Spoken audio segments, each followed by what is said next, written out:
In January 2014, two friends made the exact same decision. Both started investing $10,000. Same age. Same salary. Same goal: retire early. One bought Vanguard S&P 500 ETF. The other bought Invesco QQQ Trust. 10 years later, one portfolio is worth about $34,000. The other is worth roughly $52,000. That's an $18,000 difference from the same starting money. So naturally the internet says, QQQ is the better ETF.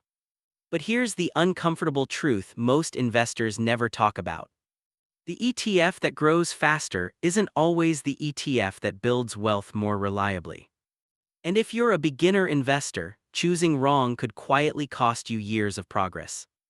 Today we're going to break down VOO versus QQQ using real numbers, real history, and the psychology behind why investors pick the wrong one. And somewhere in this video is a simple framework that many experienced investors use. But beginners almost never hear about it.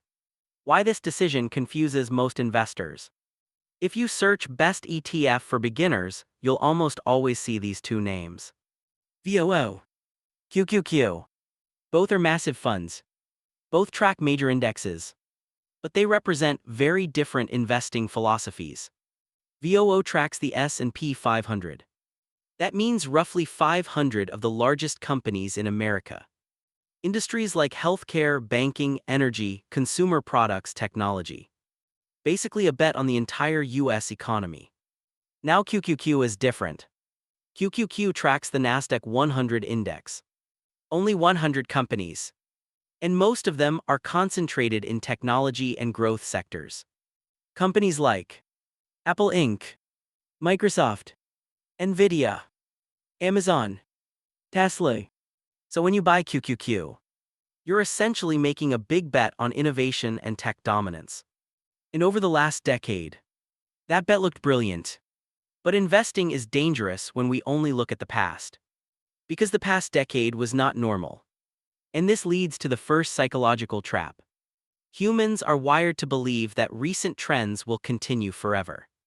If tech stocks dominated the last 10 years, we assume they'll dominate the next 10.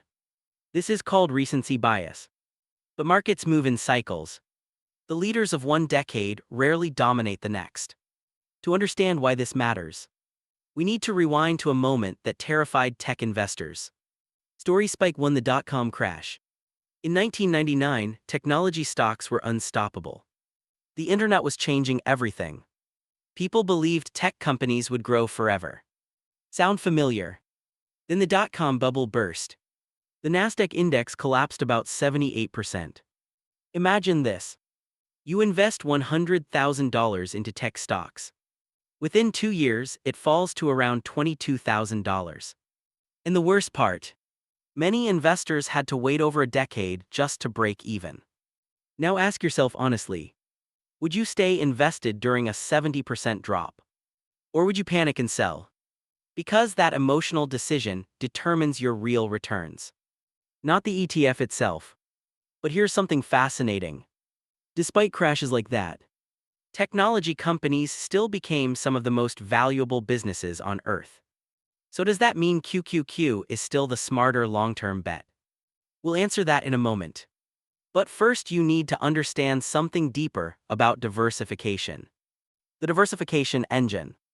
VOO owns roughly 500 companies across sectors like healthcare, financials, consumer goods, energy, technology, industrials. So if tech struggles, healthcare might grow. If energy struggles, consumer companies might thrive. This creates something powerful: economic balance. That's why the S&P 500 historically averages roughly 10% annual returns over long periods.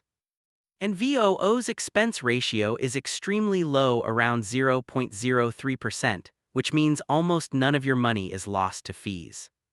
Now compare that to QQQ. QQQ holds about 100 companies, and more than 50% of its weight is concentrated in technology-related businesses.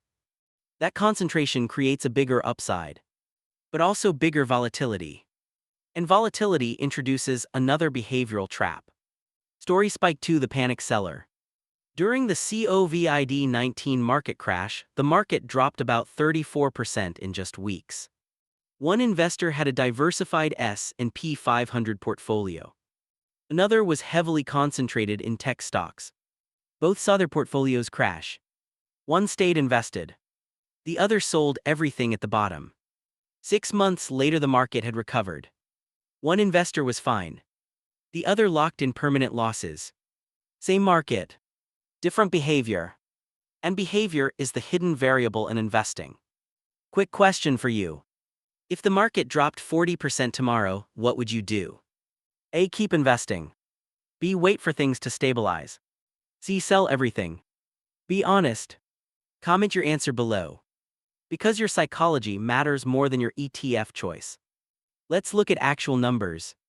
Over the past decade, QQQ returned roughly 17–18% annually during some periods thanks to the explosion of big tech. VOO delivered closer to 12–13% annually. That difference may seem small, but over time it compounds massively.